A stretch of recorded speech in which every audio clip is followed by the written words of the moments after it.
Hai semua, kembali lagi di channel kesayangan kita, The Spooky Storyteller. Kali ini, saya akan membawa kalian ke sebuah tempat yang suasananya akan membuat bulu kuduk berdiri. Siapkan diri kalian, karena kita akan mengungkap kisah yang berjudul Misteri Desa Tanpa Azan. Tidak usah berlama-lama lagi, mari kita mulai ceritanya. Pak, Desa Kenongko masih jauh ya?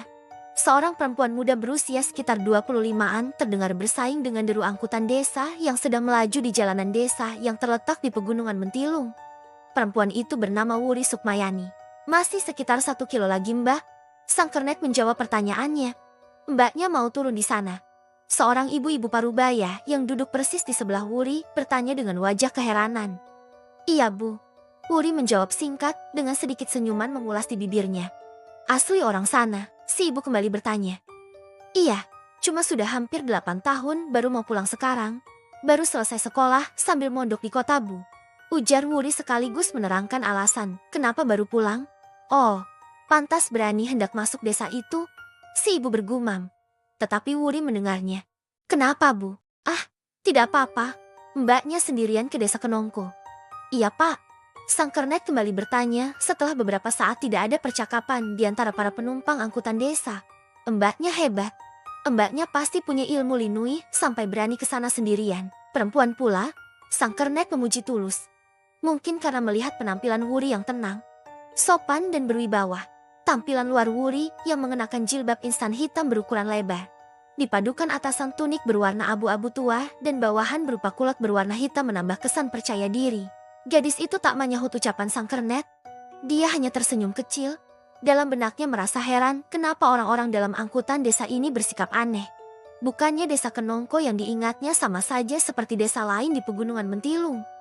Apa yang membuat mereka heran dengan keberanian Wuri ke sana sendirian?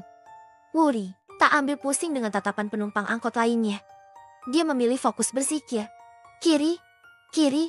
Suara kernet membuat angkutan desa tersebut berhenti. Mbak, sudah sampai. Ini jalan menuju desa Kenongko. Sang kernet memberitahu Wuri. Gadis itu segera turun. Punggungnya menggendong tas ransel, sedang tangan kirinya menjinjing kardus ukuran sedang. Sang kernet mengambilkan satu tas lagi ukuran agak besar yang diletakkan di tengah angkot agak ke belakang. Setelah semua barangnya turun, Wuri segera membayar ongkos naik angkutan desanya. Angkutan itu kemudian melanjutkan perjalanannya dengan susah payah. Wuri membawa barang-barangnya. Tangan kanan menjinjing tas yang berisi pakaian dan tangan kirinya membawa kardus berisi oleh-oleh. Dia harus berjalan kurang lebih 1/2 kilometer untuk sampai tempat yang dia tuju, rumah orang tuanya. Ada rasa takut di hatinya saat harus melintasi hutan jati sendirian. Dulu, hutan jatinya masih sedang dalam penanaman saat dia pergi. Sekarang pohon-pohonnya sudah tinggi dan membuat suasana teduh sekaligus agak gelap di bawahnya. Wuri beberapa kali berhenti. Dia agak heran melihat perubahan jalan desanya kini. Jalannya sudah dikeraskan. Bukan aspal tetapi batu-batu kecil yang ditata rapi. Menjelang masuk desa, Wuri menjumpai sebuah gapura selamat datang yang sangat megah dengan ukiran gambar naga dengan kepala yang besar dan aksara Jawa. Hana Caraka. Gadis itu berhenti mengamati ukiran itu. Perlahan dibacanya tulisan yang menghiasi. Meskipun sudah lama tak mempraktekkan membaca aksara Jawa, tetapi Wuri masih mampu untuk sekedar membaca tulisan pendek itu. Tulisan berbentuk melengkung itu berbunyi, Selamat datang di desa Kenongko. Di awal dan di akhir kata ada sebuah lambang berupa kepala naga kecil dengan mulut menganga, serupa dengan ukiran pada tiang gapura. Hanya saja, ukiran pada tiang gapura naganya berwujud utuh dari kepala sampai ekor. Wuri bergidik melihatnya. Ukiran itu sangat hidup. Dulu tidak ada gapura itu. Penanda masuk desa Kenongko hanya sebuah tugu kecil. Gadis itu hampir mencapai gapura ketika tiba-tiba muncul seorang laki-laki berpenampilan layaknya orang gila menghadang jalannya. Rambutnya gimbal, wajahnya dipenuhi jambang dan kumis yang tidak terawat, pakaiannya compang-camping. Orang itu memegang sebuah tali dengan panjang kurang lebih 1 meter, yang di ujungnya terikat sebuah batu berukuran sekitar 1 kepalan tangan orang dewasa. Tali berujung batu tersebut digerakkan ke sana kemari tak tentu arah.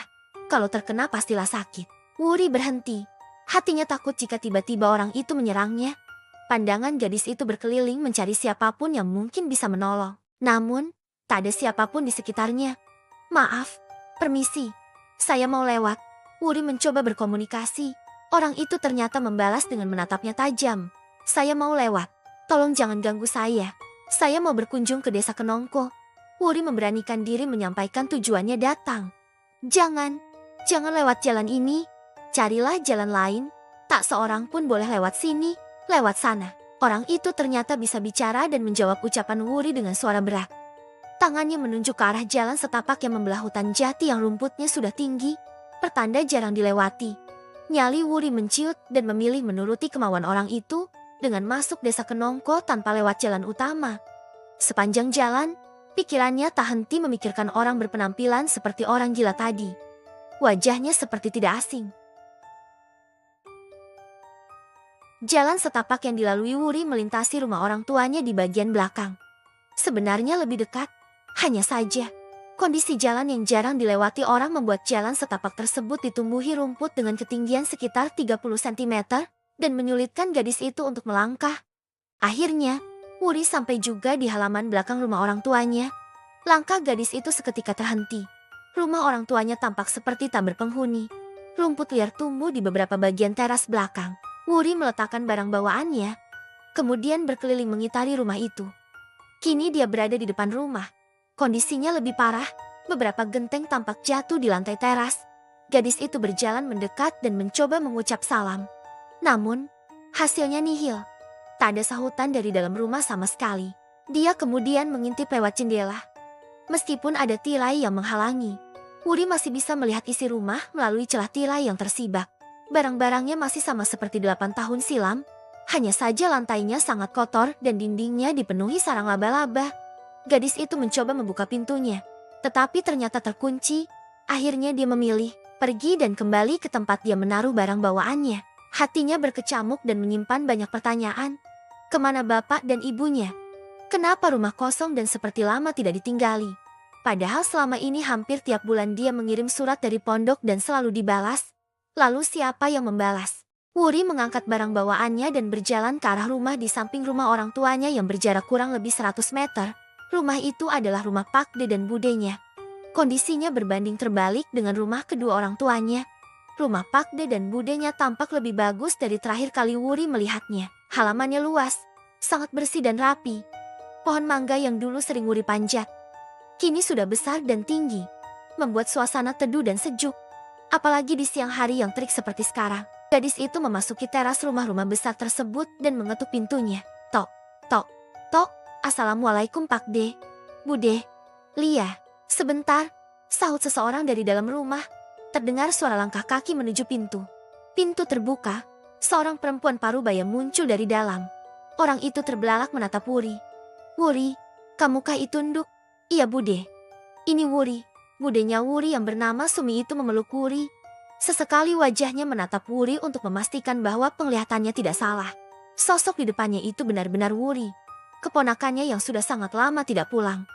Bude Sumi melepas pelukannya dan mengajak ponakannya itu masuk rumah, lalu menyuruhnya duduk di salah satu kursi yang terletak di ruang tamu. Bude Sumi kemudian masuk ke dalam mengambil minuman dan kue untuk Wuri. Saat sendirian, Wuri memperhatikan sekeliling ruang tamu rumah Bude Sumi. Bentuknya masih sama, tetapi perabotannya sudah banyak yang berubah, termasuk kursi yang didudukinya. Sandarannya berupa ukiran naga seperti yang dia lihat di gapura masuk desa tadi. Kapan kamu datang Nduk? Pertanyaan Bude Sumi membuat Wuri lupa soal ukiran naga. Iya Bude, kapan kamu datang? Bude Sumi mengulang pertanyaannya. Tangannya meletakkan nampan berisi 2 cangkir teh hangat dan 1 toples roti panggang. Baru saja Bude. Oh ya, apa ayah sama ibu pindah? Kok rumahnya sepi kayak nggak ditempati? Loh, bukannya ayah dan ibumu menyusul kamu ke pondok? Tidak ada Bude. Sudah hampir 3 tahun Wuri tidak dijenguk sama ayah maupun ibu. Masa sih Nduk? Iya Bude. Wuri tidak bohong. Makanya Wuri pulang mau melihat keadaan ayah sama ibu langsung. Kalau surat sih, hampir tiap 2 bulan sekali ayah dan ibu mengirimnya untuk Wuri. Tapi isinya ya cuma kabar biasa. Tidak ada yang penting apapun, termasuk pindah rumah. Bude Sumi makin heran dengan jawaban Wuri. Kini dia pindah duduk di samping Wuri. Wuri, beberapa tahun yang lalu ada sebuah mobil pickup yang menjemput ayah sama ibumu. Pas Bude tanya mau kemana, kata kernetnya, mereka dicharter sama ayah dan ibu kamu untuk pindahan. Ayah dan ibu kamu mau pindah di sebelah pondok tempat kamu menuntut ilmu. Gitu Nduk, tapi kok ayah sama ibu tidak cerita apa-apa di surat yang mereka kirim. Lagi pula, Kalau memang pindah dekat pondokan Wuri, kenapa ayah sama ibu tidak pernah menengok Wuri di pondok? Selama Wuri mondok, baru 2 kali ayah sama ibu menengok. Pertama pas mengantar aku mondok dan yang kedua pas aku sakit. Kira-kira 2 tahun setelah ditengok yang pertama. Setelah itu ayah dan ibu tidak pernah lagi datang sama ibu. Hanya suratnya saja yang selalu datang. Wuri bercerita panjang lebar. Bude Sumi mendengarkan dengan penuh keheranan. Terus mereka kemana Bude? Wuri kembali bicara. Kini dia menanyakan keberadaan ayah dan ibunya. Bude juga tidak tahu enduk. Terus Wuri gimana Bude? Wuri tampak kebingungan dengan kenyataan yang dihadapi. Ayah dan ibunya sama sekali tidak punya saudara lain selain Bude Sumi. Bude Sumi sendiri merupakan istri Pak De Cokro. Kakak dari ayahnya. Wuri kini mulai terisak kecil. Harapannya bisa bertemu dengan orang tuanya. Jauh panggang daripada asap. Sudah enduk. Jangan menangis. Kamu boleh tinggal di sini sesuka hatimu. Sampai keberadaan ayah dan ibumu diketahui. Nanti kita pikirkan bersama apa jalan keluarnya. Kita tunggu Pak Demu pulang. Bude Sumi mendekap Wuri di dadanya. Tangannya mengelus pucuk kepala Wuri yang tertutup kerudung. Wuri sedikit tenang diperlakukan begitu baik oleh budenya itu. Sekarang, kamu bawa barangmu ke kamar itu. Istirahatlah, kamu pasti lelah. Bude Sumi berkata lagi. Tangannya menunjuk sebuah kamar yang berada di samping ruang tamu. Wuri menurut. Dia keluar untuk mengambil barang-barangnya dan membawanya masuk ke kamar. Gadis itu kemudian menutup pintunya, lalu membaringkan diri di ranjang yang lagi-lagi kepala ranjangnya berhias ukiran naga. Jangan lupa like, subscribe, dan aktifkan notifikasi untuk mendapatkan update kisah selanjutnya. Sampai jumpa di video berikutnya.